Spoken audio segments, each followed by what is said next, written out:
नमस्कार, मैं हूं आपके साथ किशन तिवारी और आप देख रहे हैं अपना भरोसेमंद चैनल उत्तर प्रदेश उत्तराखंड। दीवा का जश्न खत्म होते ही देश के कई शहरों में प्रदूषण एक गंभीर चुनौती बनकर सामने आती है और वही पटाखों के धुएं और धूल के कारण हवा में जहरीले कण इतने तेजी से बढ़ जाते हैं कि कुछ लोगों का तो सांस लेना ही मुश्किल हो जाता है। यह जहरीली हवा न केवल फेफड़ों बल्कि त्वचा और आंखों पर भी बुरा असर डालती है। ऐसे में अगर आपको भी दिवाली के बाद होने वाले इस प्रदूषण से डर लग रहा है और आप अपने परिवार को सेफ रखना चाहते हैं तो घबराने की जरूरत नहीं है। आज हम साथ और मौजूद मेहमान आपको बताएं कि इस जहरीली हवा के बीच कैसे अपना ध्यान रखें और बचाव के लिए क्या करें।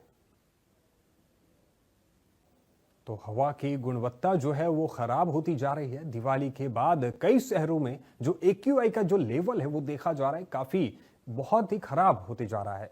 तो वहीं आज हम बात करेंगे कि इस जो पूरे AQI जो खराब होते जा रहा है इसके बीच हम अपने आप को कैसे सुरक्षित रखें।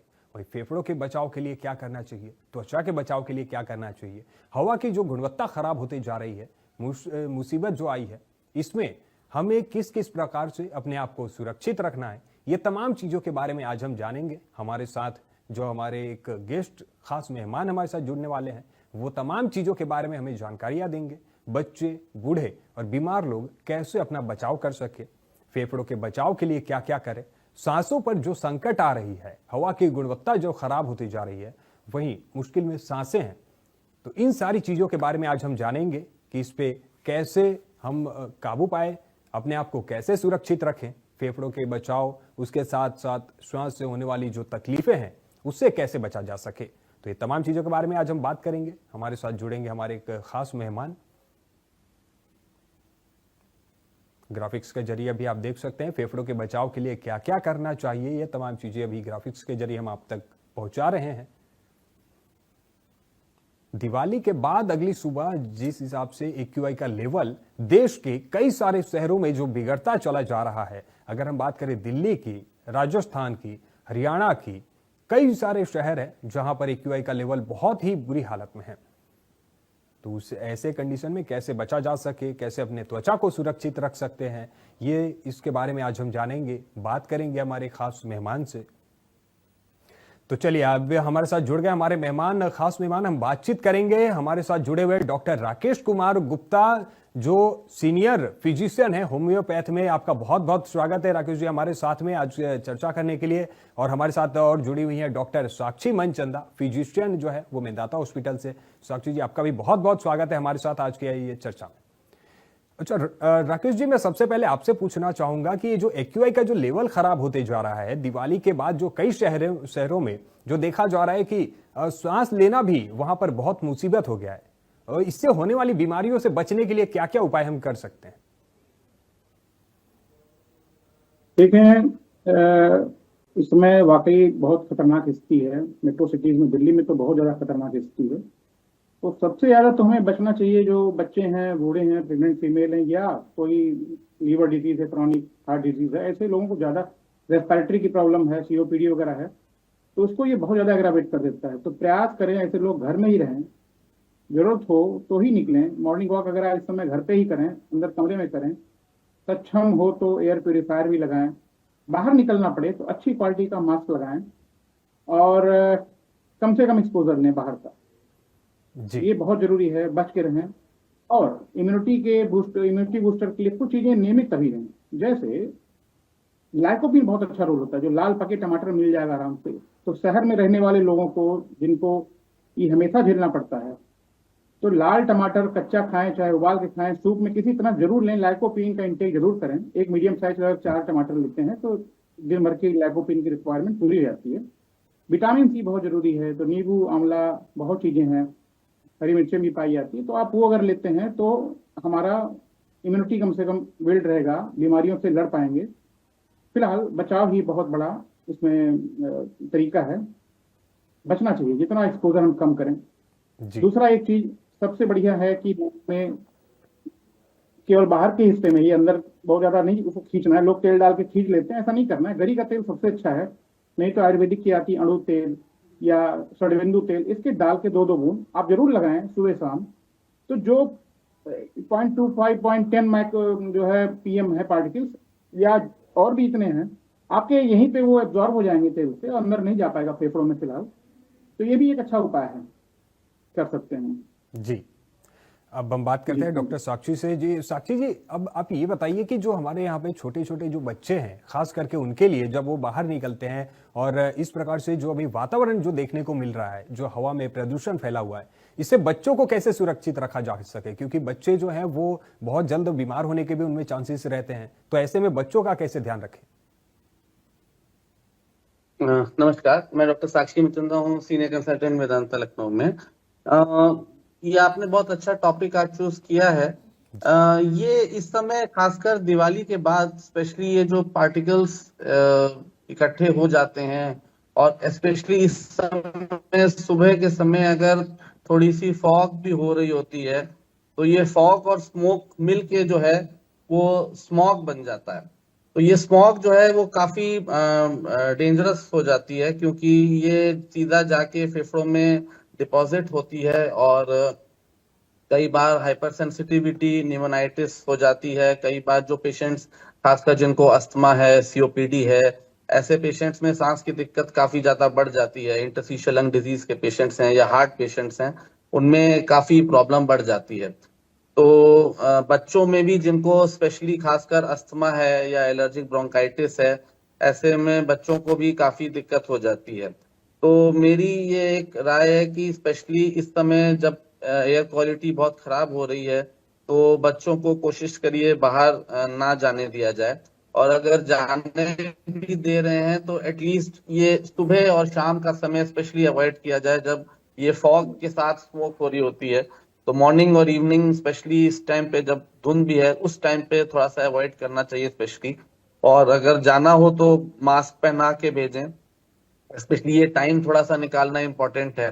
जिन बच्चों को अस्थमा है या एलर्जिक ब्रोंकाइटिस है, ऐसे बच्चों को आप नेबुलाइज कराइए थोड़ा सा रेगुलर, अगर उनको खांसी आ रही है। और उनको इनहेलर्स जिनको चल रहे हैं, उनको इनहेलर्स रेगुलर देने चाहिए। ये चीजें करके हम थोड़ा बच्चों में बचाव कर सकते हैं ठंडी चीजों से जी। और खट्टी चीजों से, खास कर स्पेशली जिससे बच्चे को दिक्कत है, इससे थोड़ा सा अवॉइड करें। एक इम्पॉर्टेंट चीज जो फायदा करती है, वो हम लोग रिकमेंड भी करते हैं कि इन्फ्लुएंजा की वैक्सीनेशन भी काफी हेल्प करती है। वो भी थोड़ा सा एलर्जिक कंपोनेंट स्पेशली जो है उसमें थोड़ा सा एक रोल है उसका, तो उसको किया जा सकता है। जी। अच्छा, अगर बात करते हैं बच्चों में सबसे ज्यादा ये जो प्रदूषित जो हवा है, जो अभी प्रदूषण फैला हुआ है पूरा, तो बच्चों में और कौन कौन सी ऐसी बीमारियां हैं जो खतरा ज्यादा वही बढ़ा हुआ है ये प्रदूषण वाली जो हवा से?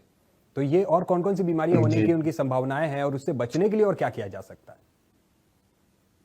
जी साक्षी जी। जी, वही जैसे मैंने कहा कि इन चीजों से बच्चों में जो है कई बार हाइपर सेंसिटिविटी निमोनाइटिस हो सकती है। एक एलर्जिक रिएक्शन, एक हाइपर सेंसिटिविटी रिएक्शन ये स्मॉग से हो सकता है। जी। और जिन बच्चों में अस्थमा की हिस्ट्री है, उनका अस्थमा में एक्यूट अटैक्स हो सकते हैं, एक्यूट एक्सैसर्बेशंस हो सकते हैं। एलर्जिक ब्रोंकाइटिस के भी एक्यूट अटैक्स हो सकते हैं।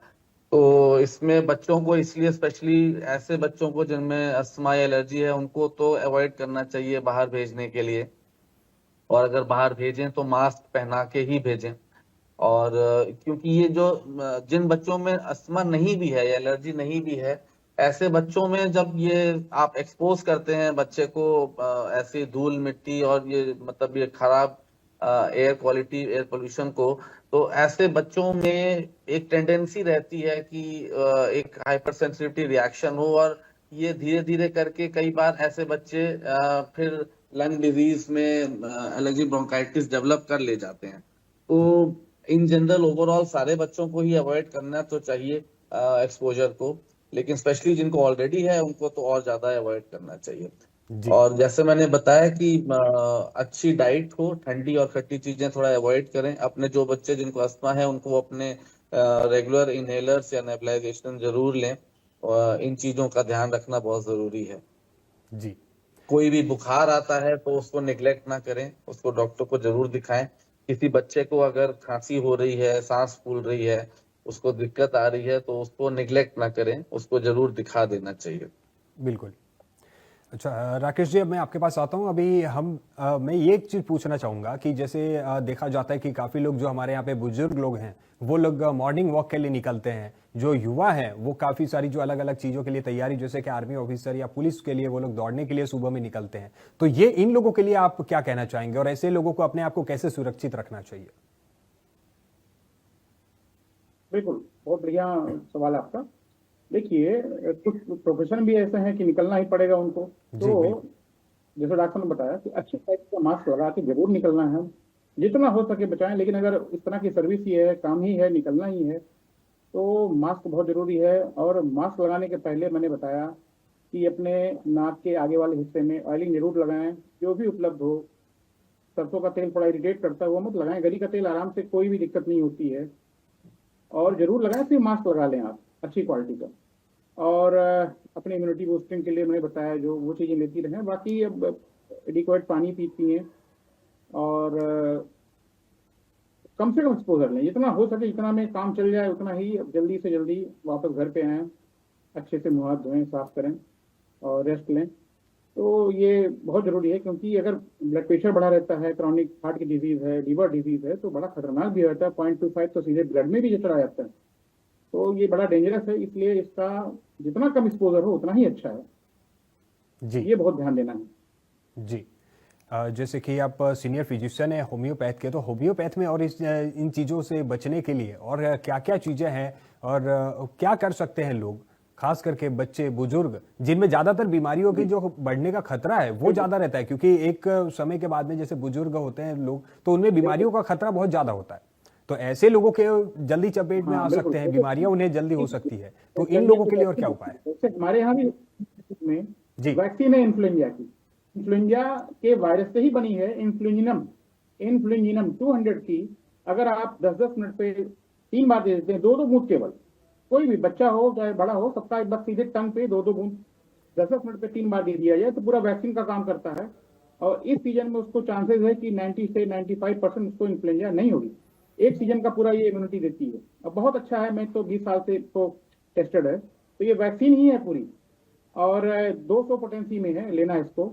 तो ये आप जरूर ले सकते हैं, जिसको भी जरा सा प्रॉन हो, इस तरह से एलर्जी के मामले होते हो इस सीजन में और निकलना ही है, तो ये जरूर लें इन्फ्लुएंजिनम 200 की 3 खुराक केवल। और बहुत सुरक्षित है, कोई भी ले सकता है। प्रेग्नेंट फीमेल भी दे सकते हैं, बच्चे को भी दे सकते हैं। बच्चे बहुत छोटे हैं तो आप ये पानी में घोल के 3 चम्मच पानी में डाल दें, या दूध में मिला के दे सकते हैं। एक एक चम्मच, आपने उसको क्या किया, 3 चम्मच दूध लिया या पानी लिया, उसमें 6 ड्रॉप डाल दिया दवा केवल, और एक एक चम्मच 10-10 मिनट पे 3 बार दे दिया। बस एक बार देना है, दोबारा का काम नहीं है। तो ये पूरा इम्यूनिटी बूस्टिंग करती है बहुत अच्छे से, हमारे जी इम्यूनोग्लोबिन के लेवल बहुत अच्छे रखता है। जी और आराम से ये इन्फ्लुएंजा का हमारे कोई अटैक नहीं होगा तो ब्रोंकाइटिस, जुकाम, सर्दी, ये सब सबसे बच जाएंगे हम। बिल्कुल। साक्षी जी, मैं आपसे पूछना चाहूंगा कि जैसे जिस हिसाब से डॉक्टर राकेश कुमार जी बता रहे हैं कि इम्यूनिटी बूस्टर खास जरूरी है लेने के लिए, उससे बच्चों को और बुजुर्गों को भी काफी उससे मदद मिलता है। इस पे आप क्या कहना चाहेंगे, इम्यूनिटी बूस्टर से इम्यूनिटी बूस्ट करके, ताकि हमारे दर्शक मित्रों को और पता चल सके ये तमाम चीजों के बारे में कि ये जो बुजुर्ग हैं और बच्चे हैं इनको खास करके इम्यूनिटी बूस्ट करा के कैसे बचाया जा सकता है? नहीं, आप बिल्कुल ठीक कह रहे हैं। इम्यूनिटी एक्चुअली बूस्ट करना इम्पोर्टेंट तो है। जी और बच्चे और बुजुर्ग ऐसा वर्ग है जो जिनकी इम्यूनिटी थोड़ी कम होती है फाइट करने के लिए। तो सिर्फ में देखिए, मैं ये देखा है है कि इसमें ना खासकर स्पेशली डाइट का और न्यूट्रिशन का बहुत अच्छा रोल है। तो अच्छा पौष्टिक आहार, हरी पत्तेदार सब्जियां, दूध, ये सब चीजें, फ्रूट्स हैं, ये हेल्प करती हैं। सिट्रस फ्रूट्स भी हेल्प करते हैं। इसके अलावा मैंने देखा है च्यवनप्राश का भी एक अच्छा रोल है, खासकर एलर्जिक ब्रोंकाइटिस के पेशेंट्स में और अस्थमा सीओपीडी वाले पेशेंट्स में भी ना थोड़ा सा ये बेटर रोल है। लेकिन एक जो प्रूवन रोल है जिसपे स्टडीज ने डॉक्यूमेंट किया कि हाँ ये पक्का इफेक्ट करती हैं, वो मैंने आपको बताया कि इन्फ्लुएंजा की वैक्सीनेशन और एक निमोनिया की, निमोकॉकस की वैक्सीनेशन होती है। इन्फ्लुएंजा का वायरस जो है वो एक्चुअली हर साल अपनी स्ट्रेन बदलता है। तो हम लोगों को ना हर साल एक नई वैक्सीन का इजाद करना होता है। तो इसलिए इन्फ्लुएंजा की वैक्सीन हर साल मतलब साल में एक बार लगवानी पड़ती है, क्योंकि वैक्सीन वायरस जो है अपना स्ट्रेन हर बार बदल देता है। तो जो वैक्सीन पिछले साल काम कर रही थी वो इस साल उतना अच्छा काम नहीं करेगी। तो इसलिए इन्फ्लुएंजा की वैक्सीन जो है हर साल लगानी होती है। निमोनिया की जो एक निमोकॉकल की वैक्सीन है वो 5 साल में एक बार लगती है। तो ये दो वैक्सीन जो है उनका प्रूवन डॉक्यूमेंटेड रोल है। काफी शोध हुआ है, काफी स्टडीज के बाद ये गाइडलाइंस बनी कि जो एल्डरलीज हैं, खासकर 60 इयर्स के ऊपर की एज है जिनकी, या फिर जिनको क्रॉनिक लंग्स की डिजीजेज हैं जैसे अस्थमा है, सीओपीडी है, इवन एलर्जिक राइनाइटिस के पेशेंट्स हैं, एलर्जिक ब्रोंकाइटिस के पेशेंट्स हैं, उन लोगों को ये वैक्सीन जरूर लगवानी चाहिए। यहाँ तक कि जिसको जल्दी जल्दी इन्फेक्शन होते हो उनमें भी ये काफी फायदा करती हैं ये दोनों वैक्सीन। तो उनके लिए भी इंडिकेशंस और गाइडलाइंस हैं इंटरनेशनल बॉडीज की कि हाँ उनको भी लगवानी चाहिए। तो वैक्सीनेशन एक इम्यूनिटी को हेल्प जरूर करती है। बाकी मैंने आपको बताया कि डाइट का बहुत अच्छा रोल है। सिट्रस फ्रूट्स है, मिल्क है, फ्रूट्स हैं, इनका काफी अच्छा पौष्टिक आहार जरूर लें। ये चीजें हेल्प करेंगी। साथ ही साथ जो उनको शुगर है, ब्लड प्रेशर्स हैं, मतलब अपनी शुगर को कंट्रोल में रखें, क्योंकि शुगर अगर बढ़ी रहती है तो वो भी इम्यूनिटी को डाउन कर देती है। तो शुगर्स को कंट्रोल में रखें, अपनी हार्ट डिजीज, अपनी थायराइड जिनको है उनको कंट्रोल में रखें, क्योंकि अनकंट्रोल्ड डायबिटीज, अनकंट्रोल्ड थायराइड, ये सब इम्यूनिटी को गिराते हैं। तो अपनी बीमारियों को कंट्रोल में रखें, काबू में रखें, हेल्दी डाइट लें, वैक्सीनेशन ले करवाएं इन्फ्लुएंजा की और न्यूमोकॉकस की। इन चीजों से आपकी इम्यूनिटी बेटर होगी। और साथ ही साथ बचाव बहुत जरूरी है। जैसे मास्क के ऊपर बहुत स्ट्रेस हम लोग दे ही रहे हैं। मास्क पहन के निकलें, कोशिश करें ना निकलें, खासकर जब तक पोल्यूशन ठीक नहीं हो जाता है। तो ये चीजें हेल्प करेंगी सर।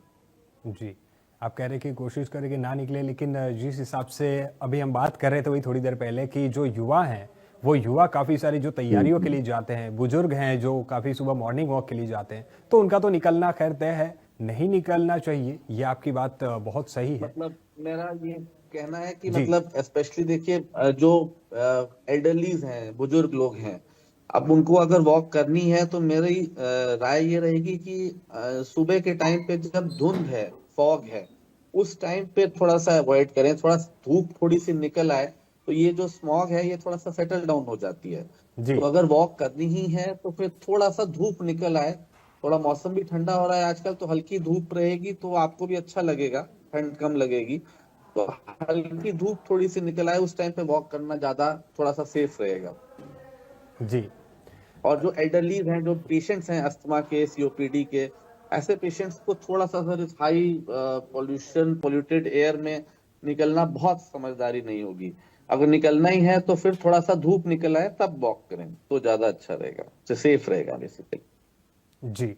जैसे कि देखा जाता है हर बार जब यहाँ से ये एक ऐसा समय होता है दिवाली के बाद का कि इसमें मौसम भी काफ़ी बार चेंज होता है, जहाँ से ठंडियों की शुरुआत होती है, और ऐसे बीच में जब ये इस प्रकार से हवा की जो गुणवत्ता है वो खराब होती है तो इसमें बीमारियों के खतरे और बढ़ जाते हैं। तो ये जो बदलते हुए मौसम है, ये इसके बीच में और किस प्रकार के वो लोग अपने ध्यान रख सके और सुरक्षित और कैसे रह सकते हैं, क्योंकि मौसम जब बदलता है तो उसमें भी कहीं ना कहीं लोग वायरल फीवर और ये सब चीज़ों का भी खतरा काफ़ी बढ़ जाता है।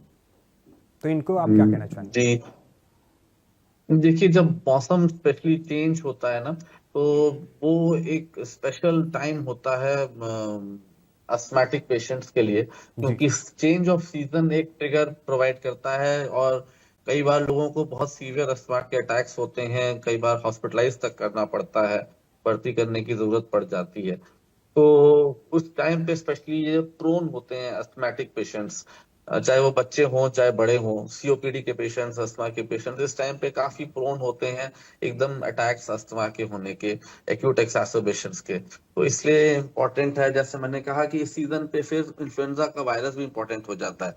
तो अगर आपकी वैक्सीनेशन नहीं हुई है तो इन्फ्लुएंजा की और न्यूमोकॉकल की वैक्सीन जरूर लगवाएं। और दूसरा, इस चेंज ऑफ सीजन में स्पेशली इम्पोर्टेंट रहेगा कि अपने को हाइड्रेट रखें, पानी की मात्रा अच्छे से रखें, अपने को हाइड्रेट रखें, डिहाइड्रेटेड ना रहें। और डाइट पे थोड़ा सा ध्यान दें, अपना जी। अच्छा पौष्टिक आहार लें। और स्पेशली अगर आप इनहेलर्स लेते हैं या नेबुलाइज करते हैं तो अपने इनहेलर्स को टाइमली जरूर लें। कुछ अस्थमा के पेशेंट्स होते हैं जो कि रेगुलर इनहेलर्स लेते हैं, कुछ लोग ऐसे होते हैं जिनको चेंज ऑफ सीजन पे ही प्रॉब्लम होती है, तो उनको बोला जाता है कि भाई जब आपको दिक्कत हो तब लें। तो स्पेशली अगर चेंज ऑफ सीजन हो रहा है तो एटलीस्ट आपको इनहेलर्स अपना ले लेना चाहिए, ताकि आप एक्यूट अटैक से, एक्यूट प्रॉब्लम से बच सकें। जी। डॉक्टर राकेश जी, मैं आपसे पूछना चाहूंगा कि जिस हिसाब से अभी जो मुद्दे पे हम बात कर रहे हैं कि ये मौसम भी जब बदलता है, तो मौसम बदलता है तो इसमें आपका क्या सुझाव रहेगा? होम्योपैथ के तरीके से आप क्या सुझाव देना चाहेंगे? देखो, मेडिसिन तो हमारी अपनी आ ही जाएगी। अगर इस तरह के पेशेंट होते हैं तो जी। उसके अकॉर्डिंग हम चेंज ऑफ वेदर पे बहुत सारे मेडिसिन हैं। लेकिन चूंकि हमारी होम्योपैथी कोई फिक्स नहीं होती है, ये पेशेंट टू पेशेंट बिल्कुल इंडिविजुअलाइजेशन, हर पेशेंट की मेडिसिन अलग होती है। तो पेशेंट के और भी साइन सिम्टम देख के हम डिसाइड करते हैं। फिलहाल ये होता, जैसे डॉक्टर ने बताया कि अभी चेंज ऑफ वेदर में क्या है, एक तो टेम्परेचर चेंज हो रहा है, ठीक है ना, इसमें डिफरेंस है। फिर मॉइस्चर में, हवा की नमी में कम ज्यादा है। तो जो पेशेंट सेंसिटिव होते हैं ना, ससेप्टिबल होते हैं, वो उनको परेशानी ज्यादा हो जाती है। जैसे अस्थमा के पेशेंट की किसी किसी की बहुत बड़ी आती है, तो या एलर्जी वाले जो बच्चे होते हैं या बड़े होते हैं, बूढ़े भी होते हैं, तो उनका भी ये, अगर वो प्रॉन है तो हो जाएगा। ये टेम्परेचर सेंसिटिविटी, मॉइस्चर सेंसिटिविटी, फिर इस चेंज ऑफ वेदर में बहुत सारे बैक्टीरिया, वायरस भी उनकी सबका अलग अलग टाइम पीरियड होता है, कब किसकी ज्यादा पॉपुलेशन होती है। इस समय वो भी इस ग्रो करने शुरू हो जाते हैं, और उसमें कुछ ऐसे होते हैं जो हमारे रेस्पिरेटरी सिस्टम को डिस्टर्ब करते हैं, तो उससे भी एलर्जिक राइनाइटिस, ये सब चीजें हो सकती हैं। तो इसमें कोई चिंता की बात नहीं है। डाइट बढ़िया प्रॉपर लें, इम्यूनिटी बूस्टिंग करें, और पानी पीते रहें बराबर। कम से कम 2-2.5 लीटर पानी जरूर पिए, हेल्दी आदमी पीना चाहिए। और साइट्रस फ्रूट लें, विटामिन सी मिल जाएगा। लाइकोपिन जरूर लें। लाइकोपिन में बड़ा अच्छा रिसर्च है कि एयर पॉल्यूशन को कंट्रोल करने के लिए लाइकोपिन बहुत अच्छा रोल है। और होम्योपैथिक में हमारे पास दवाइयाँ उपलब्ध हैं, तो आप किसी भी अच्छे आसपास होम्योपैथ के पास जाके, अगर कुछ भी प्रॉब्लम इस तरह होती है या रिकरेंट होती है, सबसे बड़ी बात, जी। हमारी जरूरत क्यों पड़ेगी होम्योपैथी में, अगर आपको ये बार बार टेंडेंसी होती है, जैसे एलर्जिक राइनाइटिस की कितनी की टेंडेंसी होती है, सुबह उठते ही छींकना शुरू कर देते हैं, तो हम सिंपल दवाइयों से उसको हमेशा के लिए ठीक कर सकते हैं। या बहुत लोग होते हैं, इनको इन्फ्लुएंजा बार बार होता है, बार बार टाइफाइड होती है, तो ये बार बार वाली चीजें हैं, इसके प्रिवेंशन के लिए हमारे पास बहुत अच्छा होता है। बाकी आपको आराम तो हर जगह से मिल जाएगा, जी। लेकिन ये टेंडेंसी जो खत्म करने वाली होती है, अस्थमा की टेंडेंसी है, एलर्जी की टेंडेंसी है, इसके हमारे पास बहुत अच्छे रिजल्ट हैं। जी जी। एक राकेश चीज जी। मैं एक चीज और थोड़ा सा आपके माध्यम से एक लोगों को एक भ्रम थोड़ा सा दूर करना चाहूंगा, जी बिल्कुल, कि लोगों को बताइए। अक्सर लगता है कि इनहेलर्स जो हैं या नेबुलाइजर, जो इनहेलर स्पेशली, की अच्छी चीज नहीं होती है और एक बार ले लो तो फिर आदत पड़ जाती है। जी। तो मैं ये थोड़ा सा एक आपके चैनल के माध्यम से एक मैसेज बताना चाहूंगा कि देखिए, जैसे कोई भी टैबलेट आप खाते हैं तो वो टैबलेट जो है पेट में जाएगी, फिर ब्लड में जाएगी, पूरे शरीर में घूमेगी और फिर जाके वो लंग्स पे काम करेगी। जी। तो उसका इफेक्ट, साइड इफेक्ट जो भी है वो पूरी बॉडी में रहेगा। इनहेलर जो है एकदम सर्जिकल स्ट्राइक की तरह है, जहां जरूरत है बस वहीं काम करेंगे। तो आपने इनहेलर लिया, सीधा वो फेफड़ों में गया, उसने वहीं पे काम किया और उसका काम खत्म हो गया, तो उसका कोई साइड इफेक्ट नहीं आता है। तो जी इसलिए ये सबसे उत्तम इलाज है एलर्जिक ब्रोंकाइटिस और अस्थमा में। इससे अच्छा कोई इलाज हो नहीं सकता, क्योंकि इसका कोई साइड इफेक्ट भी नहीं आता है। तो बिल्कुल। इनहेलर से बिल्कुल नहीं घबराएं। अगर आपके बच्चे को या आपके घर में किसी को अगर इनहेलर के लिए प्रिस्क्राइब किया जा रहा है तो उससे डरे नहीं। ये बिल्कुल आपकी एलर्जी को और अस्थमाटिक वाली कंडीशन को बिल्कुल कंट्रोल में कर लेता है। और अगर आप अपने बीमारी को अनकंट्रोल रखेंगे तो जी। ये इनफैक्ट फेफड़े धीरे धीरे कमजोर हो जाते हैं। तो जी इसलिए ये जरूरी है कि बीमारी कंट्रोल में रहे। और इनहेलर से बिल्कुल ना घबराएं, इनहेलर सबसे उत्तम इलाज होता है एलर्जिक ब्रोंकाइटिस और अस्थमा जी। के लिए। बिल्कुल, मुझे अब लगता है कि हमारे दर्शक मित्र जो भी हैं वो आप लोग की बातों से बात सुनकर काफ़ी चीज़ें समझ जाएंगे, वो अपना ध्यान जरूर रखेंगे। डॉक्टर साक्षी जी, आपका बहुत बहुत धन्यवाद हमारे साथ जुड़ने के लिए और ये तमाम जानकारी देने के लिए। डॉक्टर राकेश कुमार जी, आपका भी बहुत बहुत धन्यवाद हमारे साथ जुड़ने के लिए और ये तमाम जानकारी देने के लिए।